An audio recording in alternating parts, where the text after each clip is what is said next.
Hi ಎಲ್ಲರಿಗೂ ನಮಸ್ಕಾರ. Welcome back to my YouTube channel. ಎಲ್ಲರೂ ಹೇಗಿದ್ದೀರಾ? ನಾನಂತೂ ತುಂಬ ಚೆನ್ನಾಗಿದ್ದೀನಿ. ಬೆಳಗ್ಗೆ ತಿಂಡಿಗೆ ಅಂತ ಏನು ತಿಂಡಿ ಅಂದರೆ ಕಲ್ಸ್ ರೊಟ್ಟಿ ಅಂತ ಕರೀತಾರೆ ಹಳ್ಳಿ ಕಡೆ ಎಲ್ಲ. ಅದನ್ನು ಬಿಟ್ಟು ಏನಂತ ಕರೀತಾರೆ ಅನ್ನೋದು ನನಗೆ ಗೊತ್ತಿಲ್ಲ. ಸೊ ಆ ತಿಂಡಿ ಮಾಡೋಣ ಅಂತ ಎಲ್ಲರೂ ಮಾತಾಡ್ಕೊಂಡ್ವಿ. ಹಾಗಾಗಿ ತಂಗಿ ಎಲ್ಲದನ್ನು ರೆಡಿ ಮಾಡ್ಕೊಳ್ತಾ ಇದ್ಲು. ಕಾಯೆಲ್ಲ ತುರ್ಕೊಡ್ತಾ ಇದ್ಲು. ಅದಕ್ಕೆ ಕಾಯಿ ಈರುಳ್ಳಿ ಎಲ್ಲ ಬೇಕು, ಅದನ್ನೆಲ್ಲ ಹೆಚ್ಚಿಕೊಟ್ಟು ಅವಳು ರೆಡಿ ಮಾಡಿಕೊಡ್ತಾ ಇದ್ಲು. ಅವಳು ಬಂದರೆ ನನಗೆ ಅರ್ಧ ಕೆಲಸ ಕಮ್ಮಿ ಆದಂಗೆ. ಸೊ ಮಾತಾಡ್ತಾನೆ ಈ ರೆಸಿಪಿನೂ ಕೂಡ ನಿಮಗೆ ಶೇರ್ ಮಾಡ್ತೀನಿ. ಬನ್ನಿ, ಹಳ್ಳಿ ಕಡೆ ಎಲ್ಲ ಹೆಂಗೆ ಈ ತಿಂಡಿನ ಮಾಡ್ತಾರೆ. ಸೊ ಗೊತ್ತಿರೋರಿಗೆ ಗೊತ್ತಿರುತ್ತೆ, ಗೊತ್ತಿಲ್ಲದೆ ಇರೋರಿಗೆ ತಿಳ್ಕೊಳ್ಳಿ ಅನ್ನೋದಕ್ಕೋಸ್ಕರ ಮಾಡ್ತಾ ಇರೋದು. ಒಂದು ಕುಕ್ಕರಲ್ಲಿ ಸ್ವಲ್ಪ ಎಣ್ಣೆ ಬಿಡಿ, ಅದಕ್ಕೆ ಒಂದು ಈರುಳ್ಳಿನ ಹೆಚ್ಚಾಕೊಳ್ಳಿ. ಇದಕ್ಕೆ ಸಾಸಿವೆ ಜೀರಿಗೆ ಆ ಥರ ಏನು ಒಗ್ಗರಣೆ ಏನು ಕೊಡೋದಿಲ್ಲ. ಜಸ್ಟ್ ಎಣ್ಣೆ ಮತ್ತು ಈರುಳ್ಳಿನ ಸ್ವಲ್ಪ ಫ್ರೈ ಆದಮೇಲೆ ಚೆನ್ನಾಗಿ ನೀಟಾಗಿ ಫ್ರೈ ಮಾಡ್ಕೊಳ್ಳಿ. ಹಾಗೆ ಸ್ವಲ್ಪ ಕರಿಬೇವಿನ ಸೊಪ್ಪನ್ನು ಹಾಕ್ಕೊಂಡು ಫ್ರೈ ಮಾಡ್ಕೊಳ್ಳಿ. ಅದೆಲ್ಲ ನೀಟಾಗಿ ಫ್ರೈ ಆದಮೇಲೆ ನಾನು 1.5 ಚಮಚಷ್ಟು ನೀರನ್ನ ಹಾಕ್ತಾಯಿದ್ದೀನಿ. ಅಂದರೆ ಕಾಳು ಏನು ಕ್ವಾಂಟಿಟಿಲಿರುತ್ತೆ ಅದೇ ಕ್ವಾಂಟಿಟಿಲಿ ನೀರನ್ನ ಹಾಕಬೇಕು.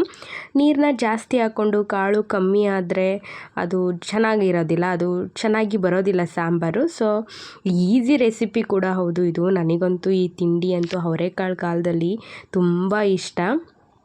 ಅದಾದಮೇಲೆ ನೀರು ಸ್ವಲ್ಪ ಬೆಚ್ಚಗಾದಮೇಲೆ ಸ್ವಲ್ಪ ಅರಿಶಿನದ ಪುಡಿನ ಸ್ವಲ್ಪ ಜಾಸ್ತಿನೇ ಹಾಕ್ಕೊಳ್ಳಿ. ಹಾಗೆ ಒಂದು ಸ್ವಲ್ಪ ಸಾಂಬಾರು ಪೌಡರು, ಮನೇಲಿ ಇರುತ್ತಲ್ಲ ಸಾಂಬಾರು ಪೌಡರು ಅದೇ. ಅದಾದಮೇಲೆ ಸ್ವಲ್ಪ ಉಪ್ಪು ಎಲ್ಲ ಹಾಕ್ಬಿಟ್ಟು ನೀಟಾಗಿ ಮಿಕ್ಸ್ ಮಾಡಾದಮೇಲೆ ನಾವಿಲ್ಲಿ ಅವರೆಕಾಳನ್ನು ಇಡೀ ರಾತ್ರಿ ನೆನೆಸ್ಬಿಟ್ಟು ಚಿಲುಕಿಸಿ ಇಟ್ಕೊಂಡಿರ್ತೀವಲ್ಲ, ಚಿಲ್ಕ ಅವರೆಬೇಳೆ, ಅದನ್ನು ಹಾಕಬೇಕು. ಅದು ಹಾಕಿ ನೀಟಾಗಿ ಮಿಕ್ಸ್ ಮಾಡ್ಕೊಳ್ಳಿ. ಉಪ್ಪು ಎಲ್ಲ ಸ್ವಲ್ಪ ಹಾಕಿ, ಏನಂತಂದರೆ ಇದು ಸ್ವೀಟ್ ರೆಸಿಪಿ, ಹಾಗಾಗಿ ಉಪ್ಪೆಲ್ಲ ಜಾಸ್ತಿ ಹಾಕಿದ್ರೆ ಚೆನ್ನಾಗಿರಲ್ಲ. ಸ್ವಲ್ಪ ಸಪ್ಪೆ ಅಂತಲೂ ಅನ್ನಿಸ್ಬಾರ್ದು, ಉಪ್ಪು ಅಂತಲೂ ಅನ್ನಿಸ್ಬಾರ್ದು. ಹಾಗೆ ಅದೆಲ್ಲ ಹಾಕಾದ್ಮೇಲೆ ಒಂದು 3 ವಿಷಲ್ನ ಕೂಗಿಸ್ಕೊಳ್ಳಿ. ಹಾಗೆ ರೆಸಿಪಿಗೆ ಈ ಪೌಡರ್ ಕೂಡ ಬೇಕು. ಹುಚ್ಚೆಳ್ಳು ಎಲ್ಲರಿಗೂ ಗೊತ್ತೇ ಇರುತ್ತೆ, ಕಾಮನ್ನಾಗಿ ಎಲ್ಲರ ಮನೆಯಲ್ಲೂ ಯೂಸ್ ಮಾಡ್ತಾರೆ. ಅದನ್ನು ನಾನು ಇಲ್ಲಿ ಫ್ರೈ ಮಾಡ್ಕೊಳ್ತಾ ಇದ್ದೀನಿ ಹುಚ್ಚೆಳ್ಳನ್ನ. ನಾವು ಚಿಕ್ಕವರಲ್ಲಿರಬೇಕಾದ್ರೆ ಹುಚ್ಚೆಳ್ಳಂತೂ ಈ ದೀಪಾವಳಿ ಹಬ್ಬದ ಟೈಮಲ್ಲಿ ಹುಚ್ಚೆಳ್ಳು ಹೂವನ್ನ ಕುಯ್ಕೊಬರೋದು ಒಂದು ಸಂಭ್ರಮನೇ ಆಗೋಗಿತ್ತು. ಇವಾಗ ಹುಚ್ಚೆಳ್ಳು ಹೊಲಗಳಲ್ಲೂ ಸಿಗೋದೇ ಇಲ್ಲ, ಯಾರೂ ಬೆಳೆಯೋದೇ ಇಲ್ಲ, ಅಷ್ಟು ಕಮ್ಮಿ ಆಗೋಗ್ಬಿಟ್ಟಿದೆ. ಅದನ್ನೇ ಮಾತಾಡಿಕೊಂಡು ಉರಿತಾ ಇದ್ವಿ ಅಮ್ಮನೂ ನಾನು. ಇವಾಗ ಹುಚ್ಚೆಳ್ಳೆ ಬೆಳೆಯೋದಿಲ್ವಲ್ಲ ಯಾರು ಅಂತ. ಈ ಹುಚ್ಚೆಳ್ಳು ಆರೋಗ್ಯಕ್ಕೆ ತುಂಬ ಒಳ್ಳೆಯದು, ಇದರಿಂದ ತುಂಬ ರೆಸಿಪಿಗಳ್ನು ಮಾಡ್ತಾರೆ. ಹಾಗಾಗಿ ನಮ್ಮನೆಗಳಲ್ಲಿ ಯೂಶ್ವಲಾಗಿ ಇದನ್ನು ಬಳಸ್ತಾರೆ. ಈ ಪೌಡರ್ ಒಂದಿತ್ತು ಅಂತಂದರೆ ಬೆಳಗ್ಗೆ ಏನಾದರೂ ತಿಂಡಿ ಮಾಡೋದಕ್ಕೆ ಏನಾದರೂ ಲೇಟ್ ಆಯಿತು ಅಂತಂದರೆ, ರಾತ್ರಿ ಸಾಂಬಾರು ಏನಾದರೂ ಉಳಿದಿರುತ್ತಲ್ಲ, ಆ ಸಾಂಬಾರಿಗೆ ಸ್ವಲ್ಪ ಸಣ್ಣದಾಗಿ ಈರುಳ್ಳಿನ ಹೆಚ್ಚಾಕೊಂಬಿಟ್ಟು ಈ ಪೌಡರ್ನ ಹಾಕ್ಕೊಂಡು ಸ್ವಲ್ಪ ಕಾಯಿನ ಹಾಕ್ಕೊಂಡು ರೊಟ್ಟಿ ಜೊತೆ ಅಥವಾ ಚಪಾತಿ ಜೊತೆ ತಿಂದರೆ ಎಷ್ಟು ಚೆನ್ನಾಗಿರುತ್ತೆ ಗೊತ್ತಾ, ಅದ್ರ ರುಚಿನೇ ಬೇರೆ. ಹಾಗೆ ಹುಚ್ಚೆಳ್ಳು ಹುರಿಬೇಕಾದ್ರೂ ಅಷ್ಟೇ ಘಮ ಘಮ ಅಂತ ಫ್ಲೇವರ್ ಬರ್ತಿತ್ತು. ಹುಚ್ಚೆಳ್ಳು ಹುರಿದು ರೆಡಿ ಆಯಿತು. 1-2 ನಿಮಿಷ ತಣ್ಣಗಾಗೋಕ್ಕೆ ಬಿಟ್ಟು ಒಂದು ಮಿಕ್ಸಿ ಜಾರ್ಗೆ ಹಾಕ್ಕೊಳ್ಳಿ. ಇದನ್ನು ಮಿಕ್ಸಿ ಜಾರ್ಗೆ ಹಾಕ್ಕೊಂಡಾದಮೇಲೆ 1-2-3 ಇಲ್ಕಷ್ಟು ಬೆಳ್ಳುಳ್ಳಿ, ಉಪ್ಪು, ಹಾಗೆ ಖಾರದ ಪುಡಿ, ಸ್ವಲ್ಪ ಜೀರಿಗೆ ಗ್ರೈಂಡ್ ಮಾಡಿಕೊಂಡ್ರೆ ಹುಚ್ಚೆಳ್ಳು ಪುಡಿ ಅಥವಾ ಕುಟುಂಡಿ ರೆಡಿ ಆಯಿತು. ಇದನ್ನು ಹಳ್ಳಿ ಕಡೆ ಎಲ್ಲ ಕುಟುಂಡಿ ಅಂತ ಕರೀತಾರೆ.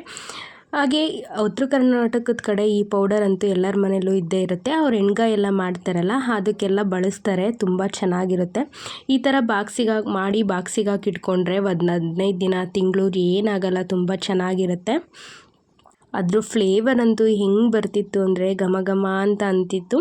ಈಗ ಅಮ್ಮ ಈ ಕಡೆ ರೊಟ್ಟಿನ ಹಾಕ್ತಿದ್ದಾರೆ. ಇದಕ್ಕೆ ರಾಗಿ ರೊಟ್ಟಿ ಆಗಬೇಕು, ತುಂಬ ಚೆನ್ನಾಗಿರುತ್ತೆ, ಅದಕ್ಕೋಸ್ಕರ ರಾಗಿ ರೊಟ್ಟಿನ ಹಾಕ್ತಿದ್ದಾರೆ. ರಾಗಿ ರೊಟ್ಟಿ ಹಾಕೋದನ್ನು ನನ್ನ ರೆಸಿಪಿನ ಶೇರ್ ಮಾಡಿದ್ದೀನಿ ಆಲ್ರೆಡಿ ಎಲ್ಲ. ನಮ್ಮ ಮನೇಲಿ ಎಷ್ಟು ಜನ ಇರ್ತೀವಿ, ಒಂದು 10-15 ರೊಟ್ಟಿ ಬೇಕೇ ಬೇಕು. ಅಂದರೆ ಅವ್ರ ಮನೆಯಲ್ಲಿ ಇಬ್ಬರಿದ್ರೆ 4 ರೊಟ್ಟಿ ಸಾಕು. ಒಂದು 5-6 ಜನ ಇದ್ದೀವಿ ಅಂತ ಅಂದರೆ ಒಂದು 10-20 ರೊಟ್ಟಿ ಬೇಕೇ ಬೇಕು. ಈ ಥರ ಎಲ್ಲ ಸ್ಪೆಷಲ್ ಮಾಡಿದಾಗ ನಮ್ಮ ಹಳ್ಳಿ ಕಡೆ ಎಲ್ಲ ಒಬ್ಬೊಬ್ಬರೇ ತಿನ್ನೋದಿಲ್ಲ, ಅಕ್ಕಪಕ್ಕ ಮನೆಯವರಿಗೂ ಕೊಟ್ಟು ಕರೆದು ಅವ್ರ ಜೊತೆ ಕೂಡ ಶೇರ್ ಮಾಡಿಕೊಂಡು ತಿಂತೀವಿ. ಅದೇನೇ ಸ್ಪೆಷಾಲಿಟಿ ಹಳ್ಳಿದು. ಹಾಗೆ ಪಕ್ಕದಲ್ಲಿ ನಮ್ಮ ದೊಡ್ಡಮ್ಮರ ಮನೆ ಇದೆ ಕೂಡ, ಅವರಿಗೂ ಎಲ್ಲ ಕೊಡಬೇಕಲ್ಲ, ಹಾಗಾಗಿ ಸ್ವಲ್ಪ ಜಾಸ್ತಿ ಕ್ವಾಂಟಿಟಿಲೇ ಮಾಡಿದ್ವಿ. ಈ ಕಡೆ ನಾನು ಆಗಲೇ ಒಗ್ಗರಣೆಗೆ ಹಾಕಿ ಸಾಂಬಾರು ಕೂಡ ರೆಡಿಯಾಗಿತ್ತು. ಈಗ ತಿನ್ನುವಂಥ ಸಮಯ ಹೇಗೆ ಅಂತ ಹೇಳ್ತೀನಿ ಬನ್ನಿ. ಈಗ ಚಿಕ್ಕ ಪೀಸಾಗಿ ರೊಟ್ಟಿಗಳನ್ನೆಲ್ಲ ಮುರಿದಾಕ್ಕೊಬೇಕು. ನಿಮಗೆ 1 ರೊಟ್ಟಿ ಬೇಕಾ ಅಥವಾ 2 ರೊಟ್ಟಿ ಬೇಕಾ, ಎಷ್ಟು ರೊಟ್ಟಿನಾದರೂ ಮುರಿದಾಕ್ಕೊಳ್ಳಿ. ನಾನಿಲ್ಲಿ 1 ರೊಟ್ಟಿಯಷ್ಟು ಮುರಿದಾಕ್ಕೊಳ್ತಾ ಇದ್ದೆ. ಈ ಥರ ಚಿಕ್ಕದಾಗಿ ಪೀಸ್ ಮಾಡಿ ಹಾಕ್ಕೊಬೇಕು. ಇಲ್ಲ ಅಂತಂದರೆ ಒಬ್ಬೊಬ್ಬರು ಹಾಗೇ ಅದು ಎಲ್ಲ ಮಿಕ್ಸ್ ಮಾಡಿಕೊಂಡು ರೊಟ್ಟಿನ ಹೆಜ್ಜೆಜ್ಕೊಂಡು ತಿಂತಾರೆ. ನನಗೆ ಈ ಥರ ಇಷ್ಟ ಆಗುತ್ತೆ. ಈ ಥರ ರೊಟ್ಟಿ ಮುರಿದು ಹಾಕ್ಕೊಂಡು ಅದ್ರ ಮೇಲೆ ಎಲ್ಲದನ್ನು ಹಾಕ್ಕೊಂಡು ತಿನ್ನೋದಕ್ಕೆ ತುಂಬ ರುಚಿಯಾಗಿರುತ್ತೆ. ರೊಟ್ಟಿನ ಹೀಗೆ ಚಿಕ್ಕ ಪೀಸಾಗಿ ಮಾಡ್ಕೊಂಡಾದಮೇಲೆ ನಾವೇನು ರೆಡಿ ಮಾಡಿಟ್ಕೊಂಡಿದ್ದು ಉಚ್ಚಳ ಪುಡಿನ ಅದನ್ನು ಒಂದು 2 ಸ್ಪೂನಷ್ಟು ಹಾಕ್ಕೊಬೇಕು. ಅದಾದಮೇಲೆ ಬೆಲ್ಲನೂ ಅಷ್ಟೇ ತುಂಬ ಸಣ್ಣದಾಗಿ ಪುಡಿ ಮಾಡಿಟ್ಕೊಂಡಿರಬೇಕು. ಆ ಬೆಲ್ಲನೂ ಕೂಡ ಒಂದು 2 ಸ್ಪೂನ್ ಹಾಕ್ಕೊಬೇಕು. ಹಾಗೆ ತೆಂಗಿನಕಾಯಿ ತುರಿದಿಟ್ಕೊಂಡಿರಬೇಕು, ಅದನ್ನು ಕೂಡ 2 ಸ್ಪೂನು ಅಥವಾ 3 ಸ್ಪೂನು ಹಾಕ್ಕೊಬೇಕು. ಎಲ್ಲದನ್ನು ಹಾಕ್ಕೊಂಡಾದಮೇಲೆ ನಾವೇನು ಸಾಂಬಾರನ್ನ ರೆಡಿ ಮಾಡಿಟ್ಟಿರ್ತೀವಿ ಆ ಸಾಂಬಾರನ್ನ ಲಾಸ್ಟಲ್ಲಿ ಹಾಕ್ಕೊಬೇಕು. ಇದಕ್ಕೆ ಬೇಕು ಅಂತಂದರೆ ನೀವು ಒಂದು ಸ್ಪೂನ್ ತುಪ್ಪ ಕೂಡ ಹಾಕ್ಕೊಬಹುದು ಇಷ್ಟ ಆದವರು, ಇಲ್ಲ ಅಂದರೆ ಬೇಡ ಅಂದರೆ ಸ್ಕಿಪ್ ಮಾಡ್ಕೋಬೋದು. ಈಗ ಬಿಸಿಯಾದ ಕಲ್ಸ್ ರೊಟ್ಟಿ ಅಥವಾ ತೊಯ್ ರೊಟ್ಟಿ ರೆಡಿ ಆಯಿತು. ತಿಂತಾ ಇದ್ದರೆ ಹೆಂಗಿರುತ್ತೆ ಅಂತಂದರೆ ಒಂದು ಸಲ ಮಾಡಿಕೊಂಡು ಅವರೆಕಾಳು ಸೀಸನಲ್ಲಿ ಟ್ರೈ ಮಾಡಿ ಈ ರೆಸಿಪಿನ. ತುಂಬ ಚೆನ್ನಾಗಿರುತ್ತೆ. ನಾವು ಚಿಕ್ಕ ಹುಡುಗರಲ್ಲಿ ಇರಬೇಕಾದ್ರೆ ನಮ್ಮ ಅಜ್ಜಿ ಇದನ್ನು ತುಂಬ ಮಾಡೋರು. ಹಾಗೆ ಅಷ್ಟು ರುಚಿಯಾಗಿ ಮಾಡೋರು. ವಾರದಲ್ಲಿ 1-2 ಸಲನಾದರೂ ಈ ರೆಸಿಪಿ ನಮ್ಮ ಮನೇಲಿ ಅವರೆಕಾಳು ಸೀಸನಲ್ಲಿ ಇದ್ದೇ ಇರೋದು.